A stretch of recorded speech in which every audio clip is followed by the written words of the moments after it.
Sir Sheila. Nakabidyo ka, bibidyo ka na eh.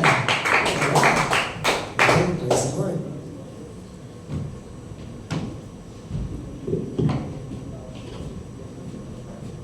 Have a blessed evening po sa bawat isa. Palakpakan tara po si Amang Diyos.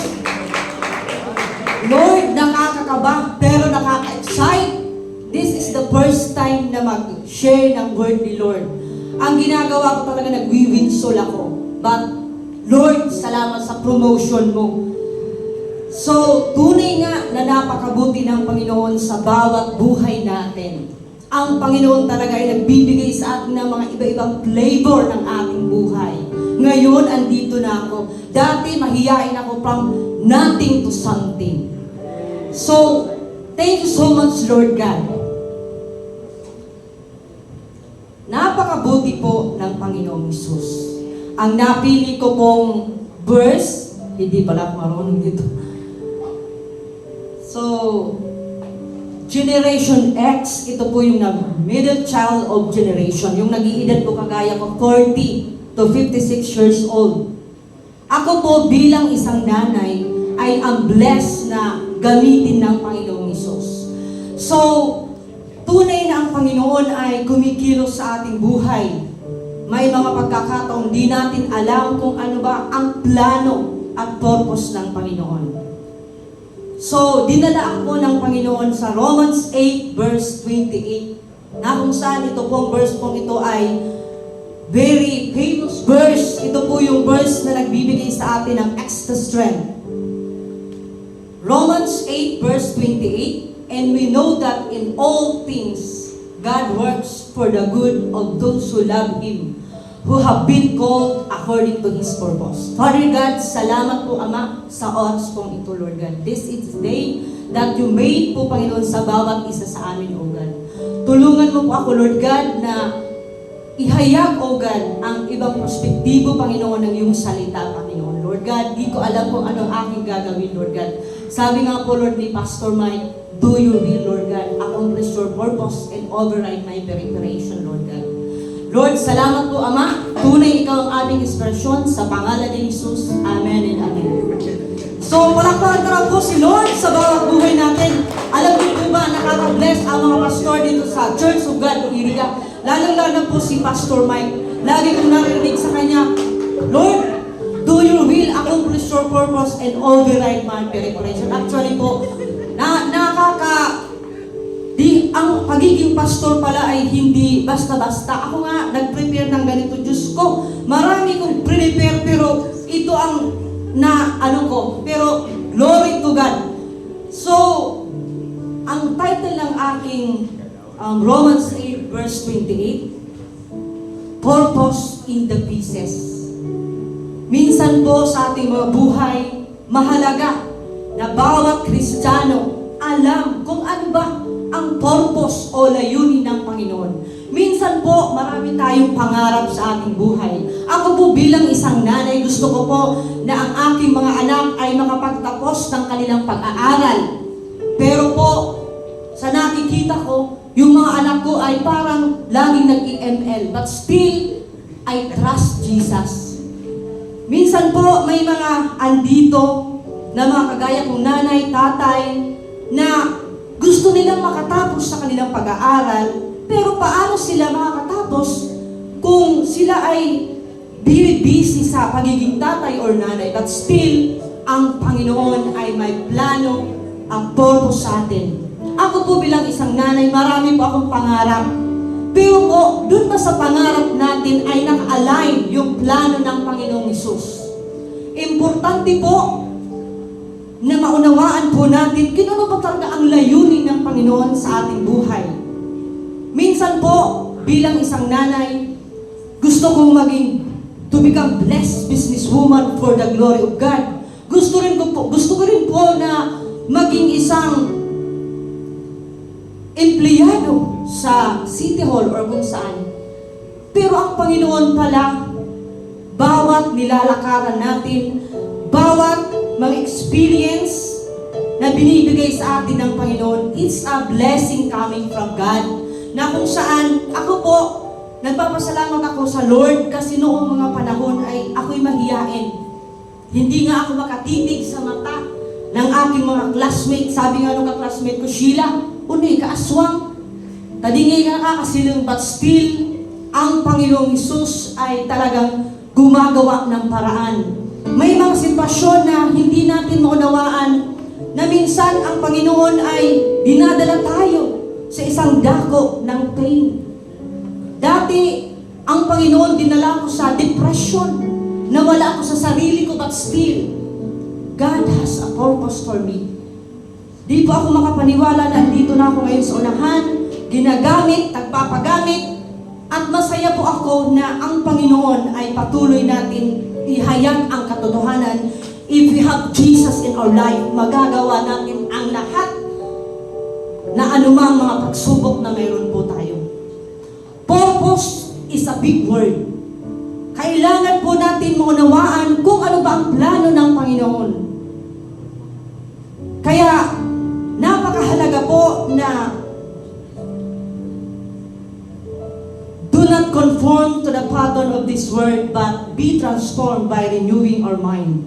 Minsan po, yung mga ginagawa natin ay yung mga makagundong gawain. Minsan po, hindi na natin iniisip na ito'y makakasama sa atin. But still, we have to know the purpose in our life. Dapat po na ang purpose maging align, ang plano natin maging align sa purpose ng Panginoon. Pero minsan napakahirap na unawain din ano ba talaga ang purpose ng Panginoon. Sabi nga po sa Proverbs 19 verse 21, many are the plans in a person's heart, but it is the Lord's purpose that prevails. Ako po, dati, sumali ko ng eleksyon, natalo ako. Sabi ko, Lord, ano ba talaga ang gusto mo? Sabi mo, maglaban ako pero natalo ko. But still, God is not finished pala. Ginawa ko ng Lord na secretary. So, mas maganda yung plano ni Lord bilang secretary sa aming barangay. Lahat ng mga nagpapablatter, lahat ng pumupunta sa barangay, nasisharean ko ng Word of God. Minsan po, nabe-bless po ako kasi yung mga kasamahan ko, mga kagawad, yung code name ko ay blessing. Yung mga iba kong katrabaho na minsan nagmumura, minsan sila yung mga salita na nakakabingi sa tainga, na minsan masakit, but still, ngayon, yung naririnig ko, praise God, oh my Lord. Sabi ko, Lord, salamat na nagiging example po ako sa kanila. Kaya Lord, anuman ang plano mo sa akin, gusto ko, Panginoon, nasa alignment. Kaya tunay na napakabuti ng Panginoong Hesus. So, isa po sa mga hindrances kung bakit di natin malakaran ang plano ng Panginoon is the priority. So, yung priority po ay napaka-importante.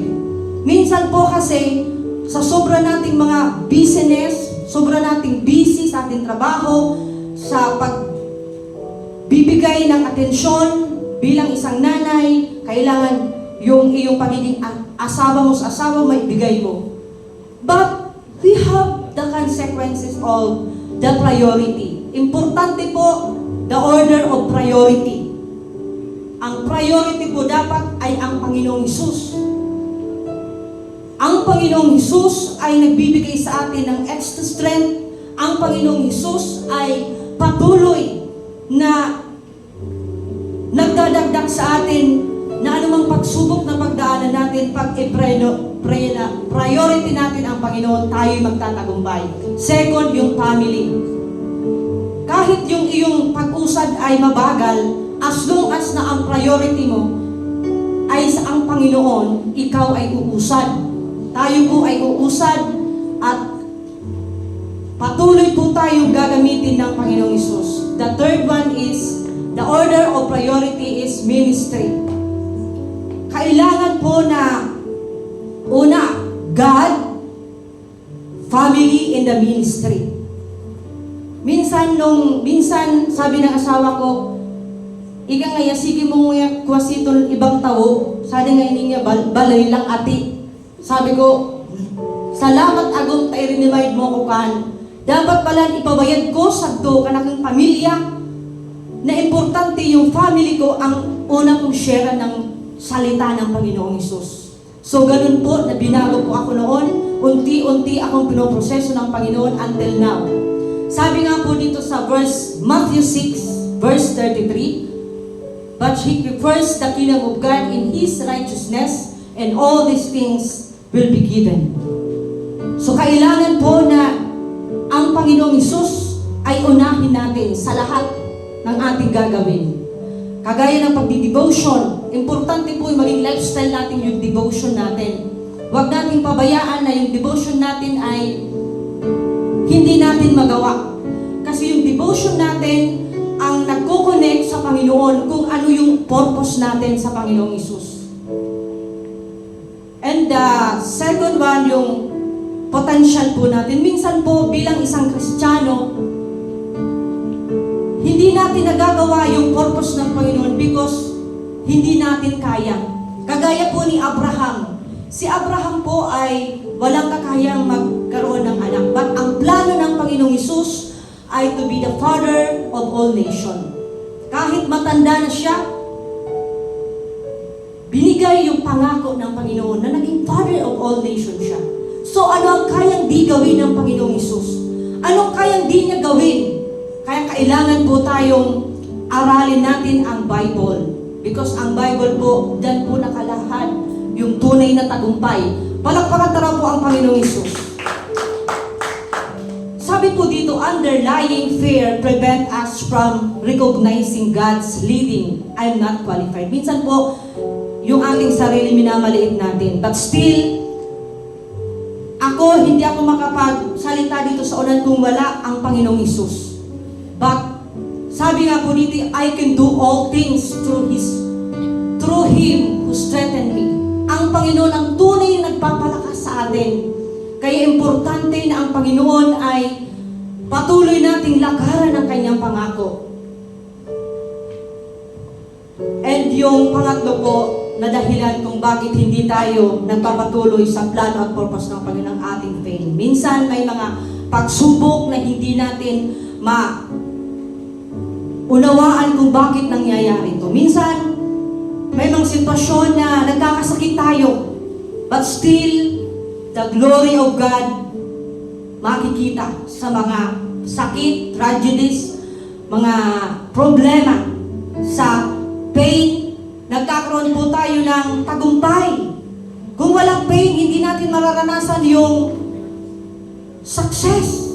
Sabi po dito sa Isaiah 41 verse 10, "Do not fear, for I am with you. Do not be dismayed, for I am your God. I will strengthen on you, and I will uphold you with my righteous right hand." So, ang Panginoon ay hindi tayo iiwan. Ang Panginoon magbibigay sa atin ng tunay na pagmamahal. So, there are hindrances of three: the priority, potential, and pain. So, yan po yung mga nangyari po sa akin before, na kahit ganyan po, matapang po akong nagbabahagi ng salita ng Panginoon. Kahit hindi pa po ako ganun ka-perfect, but Lord, sabi ko, Lord, use me for your glory. Gusto ko, Panginoon, na makita, Panginoon, yung glory mo sa aking buhay, na kahit ganito ako, God, I want to use you. Use me for your glory. Bakit po tayo narito? Lahat. Gusto nating magpa-equip sa Panginoon para ang plano ng Panginoon ay to exalt Jesus here in Iriga City and beyond. Paano natin ito maabot ang 36 barangay kung hindi tayo magkakaroon ng porsigido na magpa-equip sa Panginoon? Kaya, we are blessed and we are thankful that Jesus is in us. Sabi po dito, consider life of Jesus, of Joseph in Genesis, despite being sold in slavery and imprisonment unjustly. He later realized God used those trials to position him for the greater purpose, saving many lives during his time. Sa Genesis 50 verse 20. Tunay na isa sa good example ng tagumpay ay si Joseph. si Joseph ay grabe yung pinagdaanan. Kagaya din natin, na bilang isang Kristiyano, marami tayong pagdadaanan, pero God is with us. Hindi tayo pababayaan ng Panginoon. Kaya mga kapatid, huwag ka tayong mawawala ng pag-asa. Ang tunay na pag-asa ay ang Panginoon. Sabi dito sa Jeremiah 29 verse 9, "For I know the plan I have for you, say the Lord. They are planned for good and not to disaster, to give you future and hope." Yan ang plano ng Panginoong Hesus. Yan po yung mga na bahagian ko, na winsol ko sa aming barangay. At wala po akong ibang ginagawa kundi i-share po ang word ni Lord. And nakikita ko po na minsan nakakasalubong ko na lang sa may daan. Sabi niya, salamat sa prayer mo. Kumbaga nakaka-bless is hindi mababayaran ng pera yung may magpasalamat sa'yo na na-bless at nagkaroon ng complete healing. So ako po ay nagpapatuloy na nagpapagamit sa Panginoon, and I am here. Sabi po dito, so yun po ang Panginoon ay patuloy po tayo na lakaran ang kanyang pangako. So the purpose is in the pieces. Ang mga problema, tinuturuan tayo ng Panginoon na lakaran ito para unti-unting ibigay, mabuo ang puzzle ng ating buhay. Kaya po ako bilang isang nagpapagamit sa Panginoon, ako po ay masaya na this is my first stepping stone, na alam ko sa tulong po ninyo, tayo po ay lalakad sa plano at purpose ng Panginoon. Father God, salamat po Ama. Tunay nga napakabuti mo sa aming buhay, Lord God. Patuloy mo po kami, Lord God, equip, empower, Panginoong Hesus. Bigyan mo po kami, Lord God, ng anointing and authority na anumang ibuka ng aming mga bibig ay maging pagpapala sa bawat isa sa amin, Lord God. Though we are not perfect, Panginoon, but Lord God, alam namin na patuloy mo kami ipoproseso to become like you, Jesus, the author and the finisher of our faith. Panginoong Hesus, Ikaw ay patuloy na kumilos sa aming buhay. Patuloy mo kami, Lord God, na bigyan ng knowledge and wisdom upang lakaran namin, Lord God, ang iyong mga pangako. Lord God, whoever goes to the Lord for safety, whoever remains under the protection of Almighty, can say to Him, "You are my God and I trust." He will keep you safe from all hidden danger and from all the disease. He will cover you with His wings.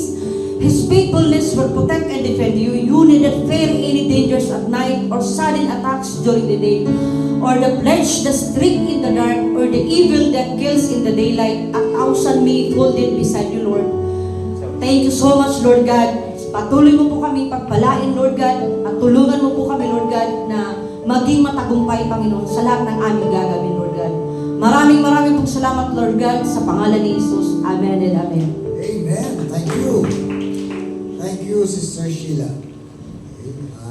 Ina-appreciate po namin yung eagerness to share the Word of God, yung enthusiasm to share the Word of God.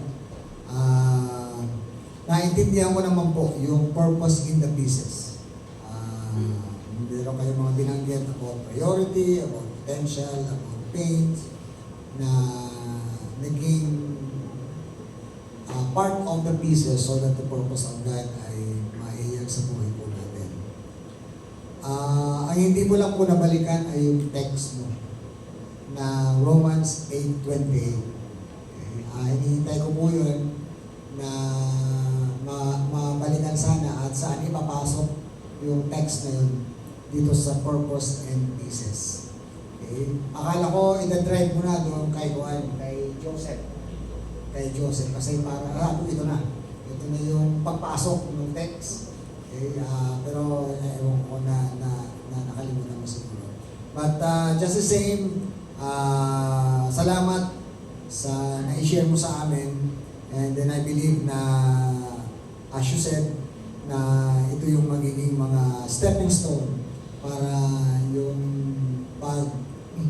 pag-share natin ng Word of God ay patuloy siyang maging organized. Yung context matutunan natin, yung author, and then of course, base doon sa title mo, nai-relate mo naman sa mga buhay-buhay natin. Okay? So, salamat po. And God bless you.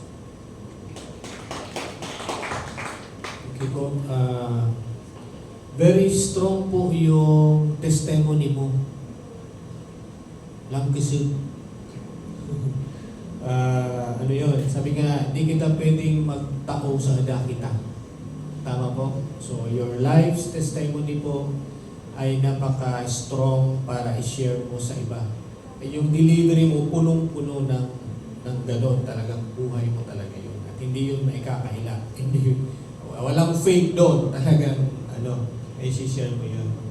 And you are confident po. Confident ka sa ito mga, experience sa sharing. Yan, meron ka bang, pinakita mga pictures. And yun din ang hinahanap ko po doon sa title mo, doon sa text.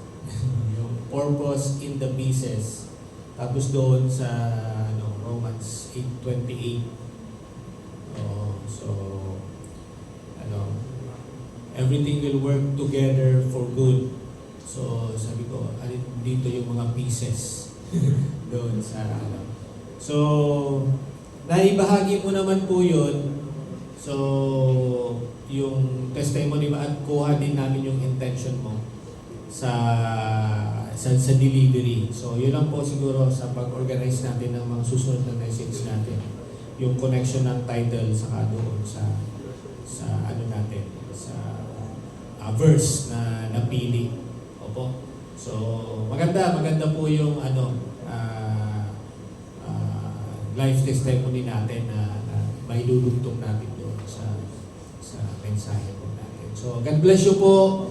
I know that sa desire mo po na na marami pang mga kaluluwa ang maabot dyan sa testimony mo po. At yung natin, itong ginagawa natin na critiquing, sabihin natin na practice, pero ma-develop pa po tayo para maging effective tayo doon sa ating pag-share ng salita natin. So God bless you po, and natutuwa kami po na sabi mo, ginagamit ka ng Panginoon talagang, may ebidensya po na nagagamit sa pag-share ng salita. God bless you po. Ayan. Good evening, Sister Sheila. And una, you set the tempo, which is good. Yun yun. Pag malungkot kang nagsimula, malungkot ang audience. So, natatransmit natin yun. So, that's good na talagang binulaga mo kami. And, pero one thing, hindi ko siya na-maintain. Hindi ko na-maintain yung push. But, yung nakaka-flatter yung overhead preparation. Anyway, tama namang prayer yun sa ating lahat. Yung overhead my preparation. Yung do your will, accomplish your purpose. Overhead my preparation.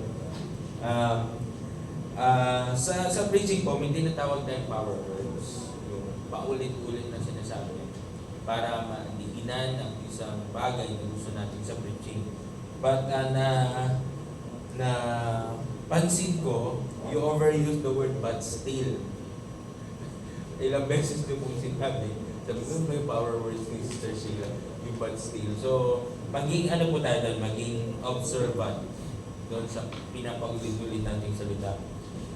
Yung background ng Romans 8:28, hinahanap po natin. Of course, nakita po natin topical yung natin, yung mga pieces, again, naman po, na-present yung mga pieces, but still, ayan. But still, kunin ko po yung word nyo, hindi nyo po naiugnay sa Romans 8:28, hindi nyo na po nabalikan sa Romans 8:28. So, ano po natin yon, isang bagay na kailangan po natin i-take into consideration. Huwag po natin iiwan yung una nating verse na ginamit. Last na remarkable thing, yung inyong pong enthusiasm, pagpatuloy nyo po, lahat naman po dumaan dyan. Lahat dumaan dyan, lahat nag-isa, lahat na bigyan ng mga remarks. But salamat po sa pag-prepare. In-engage nyo din po yung congregation na palakpakan po natin ng Lord. Mga simpleng ganun po, na-break yung ice. Palakpakan natin ng Lord, napigin mo yung katabi mo. Yan po, na-break yung ice. So, in all po, salamat po sa effort and we look forward na talagang patuloy kayo magamit ng Panginoon sa pagbabahagi ng kanyang salita. God bless you po. Thank you, Sister Sheila. Makakauwi na po tayo. Meron pa.